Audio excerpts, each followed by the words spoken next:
Better Man is looking like it's going to be the biggest flop in several years. With a $110 million budget, this film has only grossed a meager $110,000 at the U.S. domestic box office. Now, it is playing in limited release right now at 6 theaters. However, its per theater average is only $1,200. So $1,200 per theater in the 6 theaters it's been released in the past 2 weeks. Now, to put that into perspective, if a film comes out on limited release, you want to have a theater average of around 30K. That shows promise. That shows that when it goes wide, it can make a lot of money and it'll make more theaters want to open it.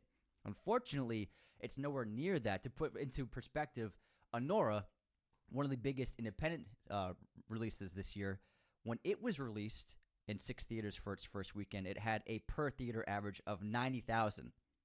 Compare that to Better Man's $1,200. Better Man does not look like it's going to even crack the top 10 when it goes wide to 2,000 theaters next week. If you're making only $1,000 about per theater right now, it's going to drop the more theaters it gets released in. It siphons it out. So it probably won't even make, I'd be surprised if it made $1 or $2 million next week at that wide release. That's shocking.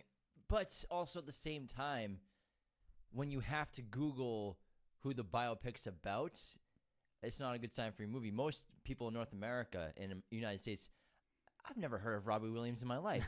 Never. I couldn't name a Robbie Williams song. I respect the guy's career, but he was just mainly in England. You know, he was a boy band sensation, became a solo pop star in England for the most parts. Didn't really transition across the pond to America for most people. I never heard of him.